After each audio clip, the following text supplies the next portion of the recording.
Bienvenidos a NTD en español. Soy Mayra Jaime y vayamos directo a la información. El presidente Biden visita Israel para llegar a acuerdos de seguridad entre ambas naciones. Un juez anula las restricciones de cuarentena en Nueva York al no tener respaldo científico. Una exalcaldesa de Arizona admite haber recogido ilegalmente boletas electorales durante las primarias del estado. Los republicanos del Senado presentan un proyecto de ley para tomar medidas concretas frente a la crisis migratoria.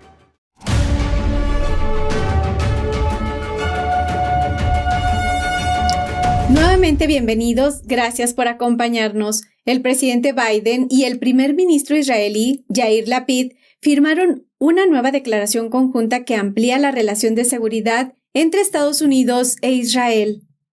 La Casa Blanca dice que la promesa incluirá la reafirmación del compromiso de impedir que Irán adquiera armas nucleares.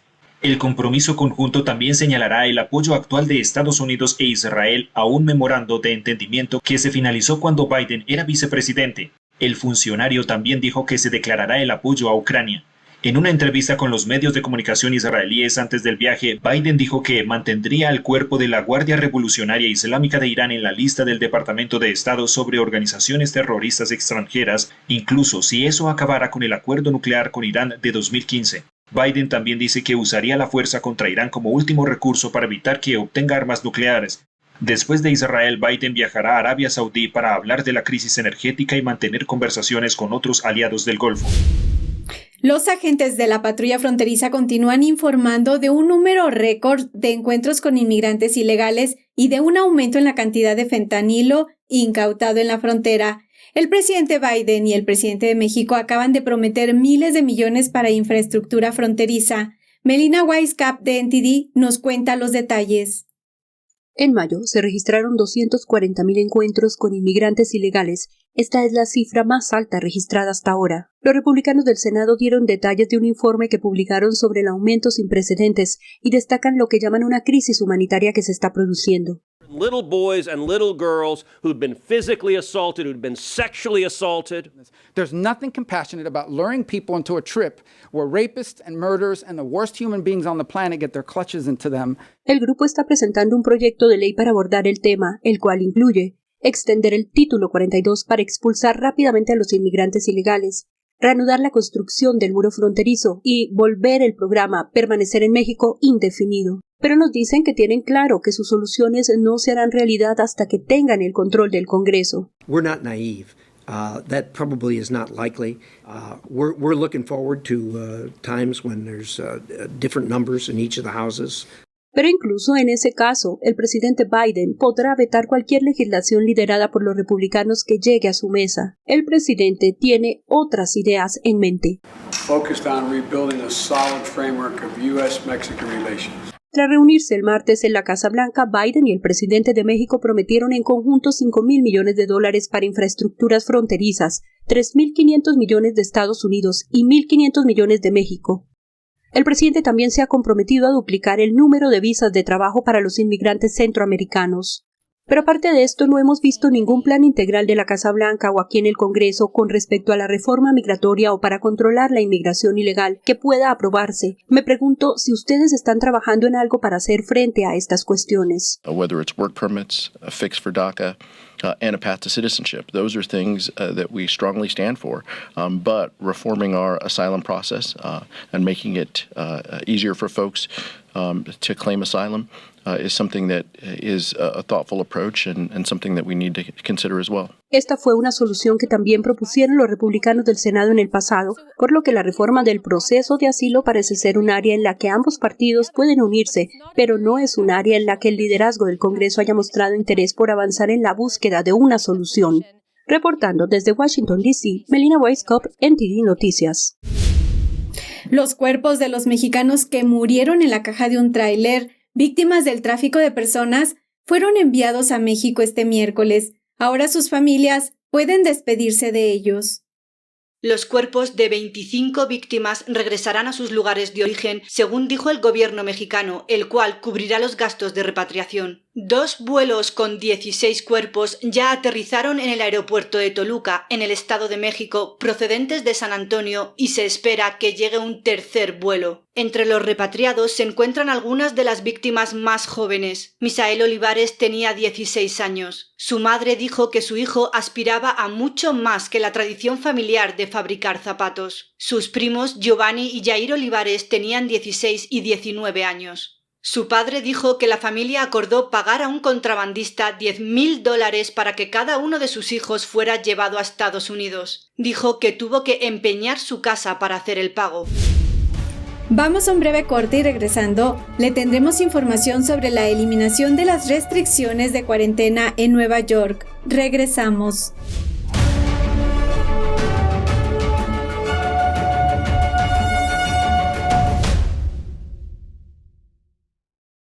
La eterna belleza de la pintura realista al óleo. Magnífica, expresiva e inspiradora. El 6º concurso internacional de pintura figurativa de NTD. Guiado por la pura autenticidad, belleza y bondad. Lo invita a unirse con nosotros en un viaje de retorno al arte tradicional. Premio de oro, $10,000. Para más detalles, visite oilpainting.ntdtv.com.es. Creo que informarse de verdad es más que solo conocer los hechos, es investigar, es buscar la verdad para ser libre. ¿Quieres saber más? ¿Quieres llegar a la fuente? Venga con nosotros al Descubierto, un programa donde no solo compartimos las noticias, sino que también vemos los hechos desde diferentes ángulos y de manera imparcial. Suscríbase gratuitamente a nuestro canal Al Descubierto y usted podrá tomar una decisión informada. Lo esperamos de lunes a viernes en YouTube y en Epoch TV, 19:30 hora del este.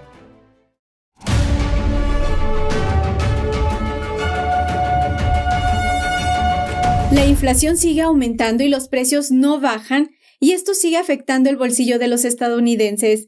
¿Cómo está reaccionando el gobierno de Biden a las últimas cifras y cómo están respondiendo los legisladores? Iris Tao de NTD nos tiene más información. Los estadounidenses que buscaban un alivio para la inflación no lo encontraron en junio. El Departamento de Trabajo informó el miércoles que los precios al consumidor aumentaron un 9% el mes pasado en comparación con el mismo periodo del año anterior. Es el aumento anual más rápido en 40 años, y los estadounidenses están sufriendo las consecuencias.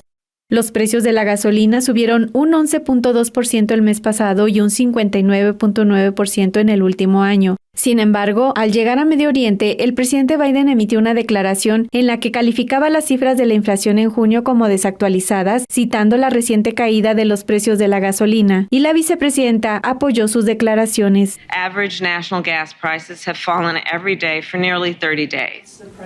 Y el senador republicano Mike Crapo nos dijo qué piensa de la respuesta de Biden. He said that same thing when I put this similar chart up months ago. It hasn't changed. Yeah, there's been a small tick down in the gas prices, but they are still the major driving force here, and they're still above $5 a gallon. I think the answer is the president needs to stop looking for excuses and start focusing on the right kinds of policies. Otros senadores republicanos acusan a Biden de gastar demasiado, mientras señalan el aumento de la producción nacional de petróleo como solución a los altos precios de la gasolina. And bring down the price of gasoline at the pump and provide some real relief to American consumers if we would just produce more energy here at home. Y estas cifras, que son más altas de lo esperado, probablemente darán luz verde a la Reserva Federal para continuar con sus agresivas subidas de tasas para enfriar la economía. Y el próximo aumento, que se espera sea de otros 0.75 puntos porcentual, podría llegar a más tardar a finales de este mes, cuando será la próxima reunión de la Fed. Reportando desde Washington, D.C., Iris Tao, NTD Noticias. Un juez de la Corte Suprema de Nueva York dictaminó que las normas de cuarentena para el COVID-19 de Nueva York son inconstitucionales e ilegales.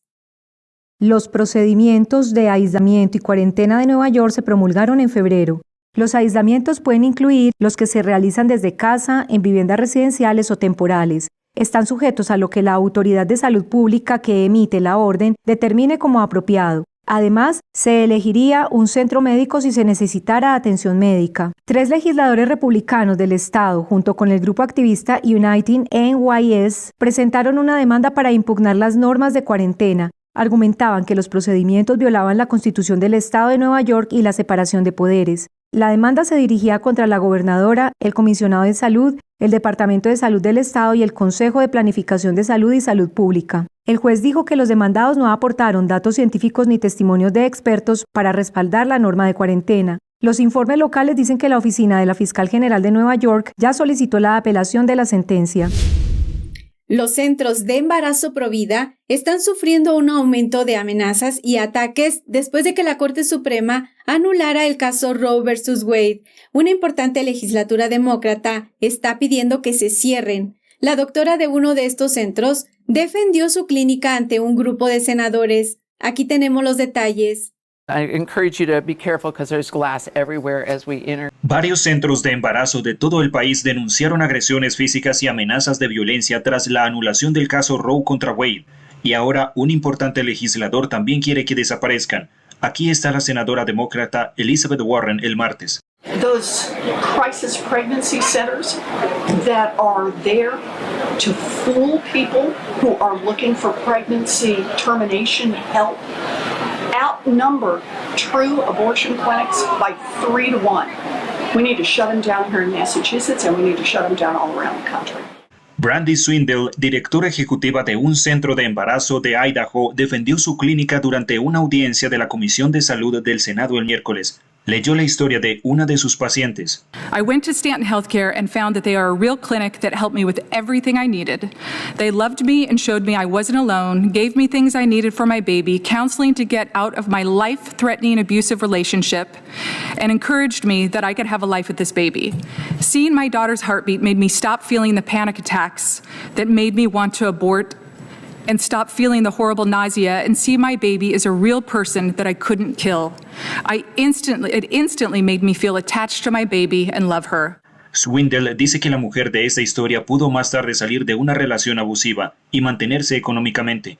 Swindle afirma que esta historia demuestra que el aborto no es la solución para las mujeres que se enfrentan a embarazos inesperados.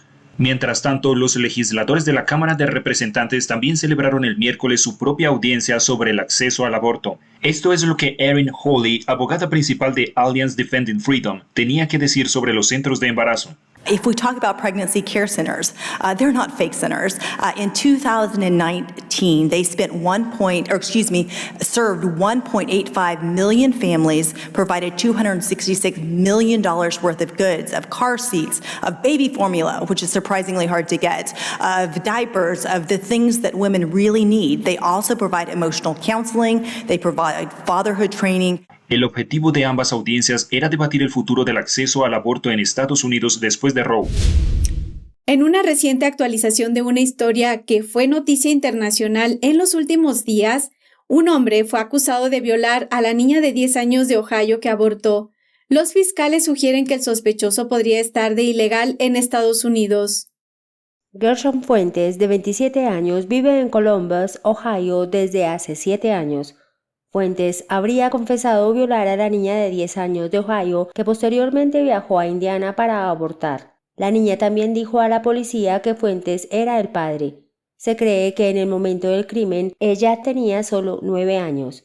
Fuentes fue arrestado el martes y procesado el miércoles, según el diario Columbus Dispatch, que fue el primero en reportar sobre la historia. El abogado de Fuentes dijo que sería inconstitucional retenerlo sin fianza, sobre todo porque las pruebas de ADN aún no han confirmado que sea el padre. Hace unos días no estaba claro si la niña fue realmente violada. Muchos, incluido el fiscal general de Ohio, dijeron que no había pruebas de ello.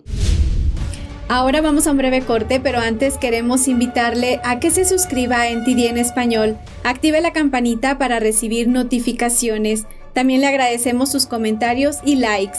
También le invitamos a suscribirse a Epoch TV desde la página web es.theepochtimes.com, en donde encontrará un gran contenido sin censura. Regresamos.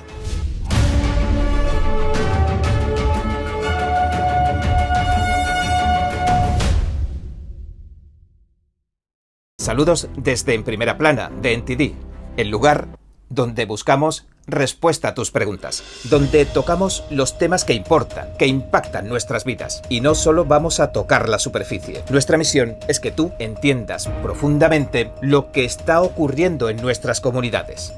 Estamos aquí para que no te pierdas lo importante. Míranos en YouTube y en Epoch TV de The Epoch Times en español de lunes a sábado a las 10:30 de la noche, hora del este. Te esperamos. Hasta pronto. Los expertos dicen que lo que pasa en China termina pasando en el resto del mundo. Pero ¿qué pasa en China realmente? Pocos se animan a contarlo. Censura y ocultamiento, persecución de creencias, vigilancia extrema y crédito social. Mírelo antes en China en Foco y entérese de primera mano de noticias que le gustaría saber antes que nadie. Mírenos en YouTube y en Epoch TV del Epoch Times en español, de lunes a viernes a las 7 de la tarde, hora del este.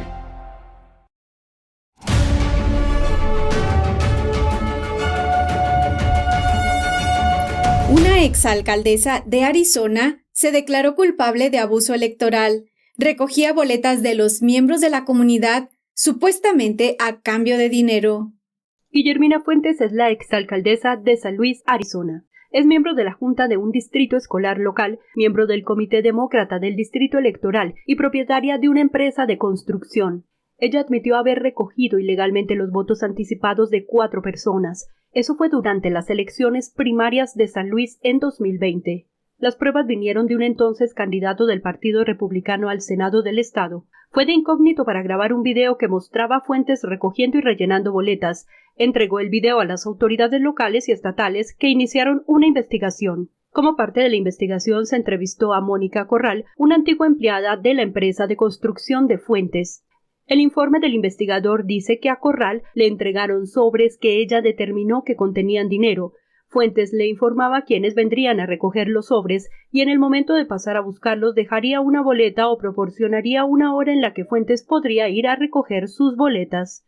Corral también dijo que la mayoría de las boletas entregadas en el negocio estaban sin abrir, como si acabaran de llegar por correo. Calcula que se entregaron más de 50 boletas. La condena de Fuentes por delito grave va desde la libertad condicional hasta los 2 años de prisión.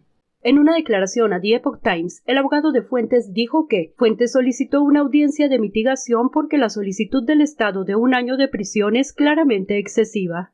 La sentencia de Fuentes estaba programada para junio, pero la Corte anuló la audiencia de sentencia y programó una audiencia de mitigación para Fuentes en septiembre. News 11 informó que esta era la tercera vez que se posponía la sentencia de este caso. El abogado de Fuentes describió la ley de abuso de boletas electorales de Arizona como parte de un esfuerzo de supresión de votantes antidemocrático y basado en la raza. La propia Fuentes dijo anteriormente que la acusación era resultado de una brujería política y que sus oponentes políticos la odiaban. Esta semana se dieron a conocer las renuncias de otros 2 periodistas hispanos a la icónica emisora de radio Mambí tras la compra de Latino Media Network, y la periodista Lourdes Ubieta, quien fue la primera locutora en anunciar públicamente su renuncia, habló con NTD sobre esta situación. El día de ayer los periodistas Nelson Rubio y Dani Alexandrino anunciaron su renuncia a Radio Mambí para unirse a Americano Media. ¿Cuál es el sentimiento general de sus compañeros?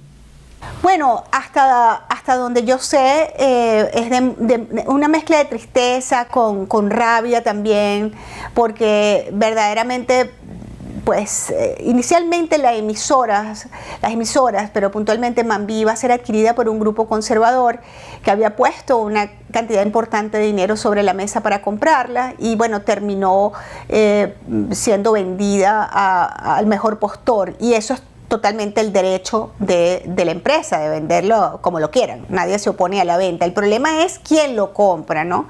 Entonces, internamente ha causado, pues, evidentemente mucho dolor, mucha tristeza, mucha rabia, que después de tanta lucha patriótica, Radio Mambí vaya a terminar justamente en el lado opuesto para lo que fue creada esta emisora, que era para ser la voz de los que no tienen voz, precisamente, de los oprimidos, de los perseguidos políticos, y por supuesto, pues, por la izquierda, ¿no? La izquierda mundial. En una reciente entrevista con Fox, usted mencionó que la izquierda está tratando de censurar a las voces hispanas conservadoras. ¿Podría darnos más detalles al respecto? Claro, fíjate, para nadie es un secreto que en los Estados Unidos tenemos los hispanos una posición privilegiada, somos la primera minoría en los Estados Unidos y los demócratas han vendido siempre que son la voz de los hispanos, ¿no? Y resulta ser que somos justamente los hispanos los que en este momento, por ejemplo, estamos siendo más impactados por la terrible crisis económica que estamos viviendo. Hoy tenemos unos nuevos números, nuevos récords de inflación en alza de más del 9% y que muchos hispanos se enteran no de lo que están sufriendo, sino de la parte política de lo que se está sufriendo, que están sufriendo a través de precisamente señales como Radio Mambí, donde discutimos abiertamente pues esas políticas que llevan a situaciones como esta y lo hacemos en español. De manera pues que es un intento por silenciar a los pocos medios hispanos conservadores que quedan y sobre todo a sus cabezas, ¿no? A sus presentadores en español conservadores. Usted fue la primera periodista en renunciar a la radial hispana luego que se anunciara la compra de Latino Media Network. ¿Qué razones la llevaron a tomar esa decisión? Claro, bueno, básicamente fue una decisión muy dolorosa porque Radio Mambí está en el corazón de nuestra comunidad y en el mío propio, por supuesto, ¿no? Radio Mambí es la quinta esencia de la lucha por la democracia, la lucha anticomunista, no solamente en Cuba, sino en la región, en Nicaragua, en Venezuela. Ha sido la emisora icónica que lleva la voz pues del exilio, ¿no? De estos exiliados de regímenes totalitarios como estos que acabo de mencionar. A mí me motivó pues la renuncia, sencillamente no estar de acuerdo con unas condiciones que me plantearon para poder quedarme no para poder quedarme, sino para quedarme durante la transición de la compra de la emisora por parte de este grupo financiados por George Soros. Y ahí fue cuando dije, no, yo no voy a ser parte de esta negociación y me fui, renuncié. Lourdes Subieta, muchas gracias por conversar con nosotros. Gracias a ti por tu invitación, eres muy amable, muchas gracias y mucho éxito. El 11 de julio de 2021 estallaron las protestas contra la dictadura en Cuba. Mientras que muchos medios de comunicación hablan de miles de personas que salieron a las calles, un grupo de exiliados cubanos dicen que fueron cientos de miles. Es difícil saber con seguridad debido al estricto control de los medios de comunicación que existe ahí, pero sabemos que hubo una fuerte represión. Y un año después el movimiento continúa de una forma u otra y también tiene apoyo fuera del país. Estefanía Cox de NTD habló con el congresista cubano-americano Mario Díaz-Balart para saber más sobre la situación y las acciones de los legisladores estadounidenses en Cuba. Congresista Mario Díaz-Balart, muchas gracias por acompañarnos. Es un gusto. Hace un año, cientos de miles de cubanos salieron a las calles a protestar. Muchos de ellos fueron reprimidos y enviados a la cárcel, pero aún así parece que el movimiento de protesta está comenzando nuevamente. ¿Qué pasa hoy en día con la situación del movimiento antidictadura en Cuba? Bueno, esa dictadura tiene cero apoyo dentro de Cuba, y eso se vio hace un año. Cuando la gente salió a la calle, había gente en todos los rincones de la isla, jóvenes y mayores, negros y blancos. Así que, de nuevo, es un movimiento populista y del pueblo, y todo lo que piden es libertad. No piden vacunas o comida, están pidiendo libertad.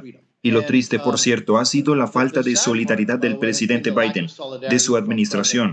Pero el pueblo cubano está decidido a hacer lo que pueda.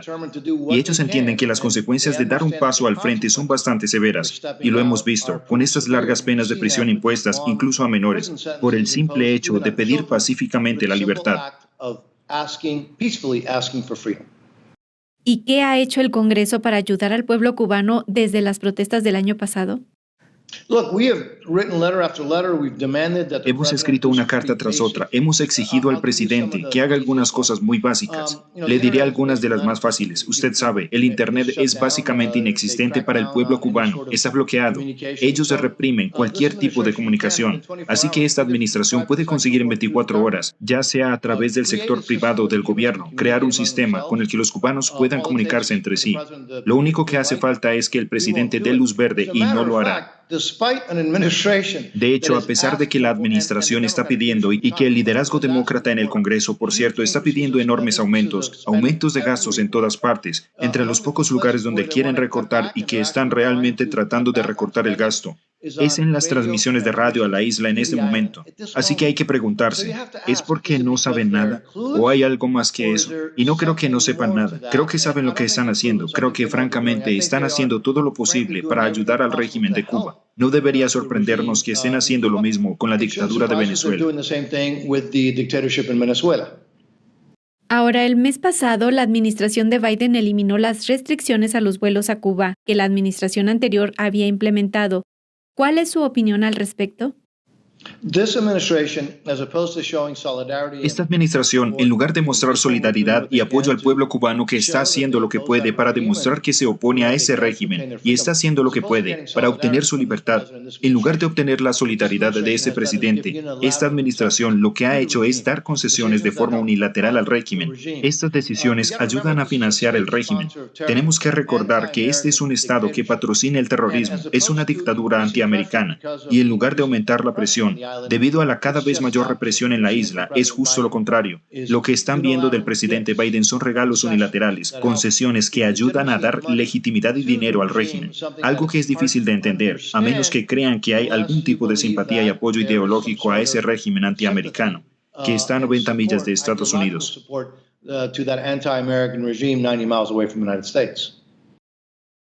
Entonces, ¿qué más debe hacer Estados Unidos si quiere que Cuba se convierta en una nación libre? Muy sencillo. Lo primero es utilizar todas las vías diplomáticas que tiene Estados Unidos para presionar al régimen y para presionar y ayudar a que otros países también presionen al régimen a favor de los derechos humanos y a favor de la libertad del pueblo cubano. Lo segundo es que tenemos que exigir ciertas cosas, exigir elecciones, exigir libertad de prensa, exigir libertad de asociación de los sindicatos independientes, lo que, por cierto, es ley en Estados Unidos. Usted vio que se eliminaron las sanciones. En Cuba suceden tres cosas: algunas libertades básicas, libertad de prensa, de trabajo independiente, de sindicatos, de partidos políticos. La segunda es la liberación de todos los presos políticos, incluyendo estos nuevos, los cientos, para ser francos, miles de nuevos presos políticos. Y la tercera, iniciar el proceso hacia las elecciones. Es entonces cuando las sanciones deberían desaparecer. No deberíamos seguir intentando que otros países también muestren su solidaridad, que expresen su solidaridad y apoyo al pueblo cubano y no al régimen. Pero desgraciadamente, lo que estamos recibiendo del presidente Biden en esta administración es justo lo contrario. Solidaridad y reconocimiento, legitimidad al régimen y abandono total de las esperanzas del pueblo cubano, que solo pide apoyo en su lucha por la libertad.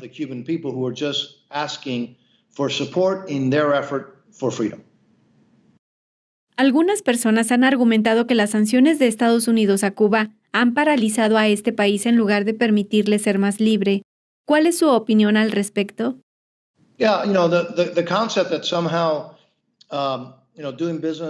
Sí, el concepto de que de alguna manera hacer negocios y financiar y dar legitimidad perjudica a un gobierno o régimen es francamente bastante absurdo. En la historia de la humanidad, y por cierto, yo también he oído eso. Bueno, usted lo dijo, usted lo ha oído y yo lo he escuchado también, ¿verdad?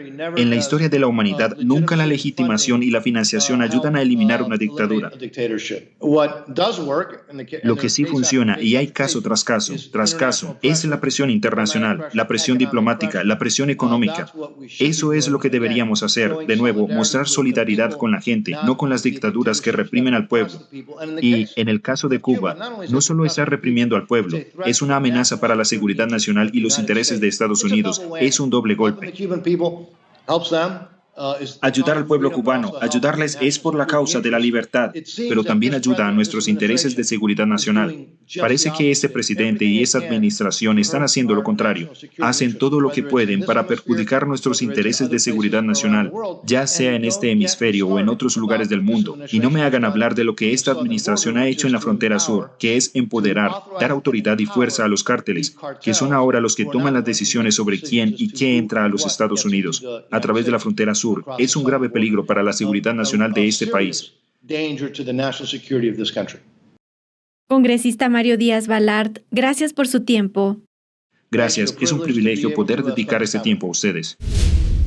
Esto es todo por hoy. Les agradecemos su compañía y su apoyo. Les deseo una excelente tarde y los esperamos en el noticiero de esta noche.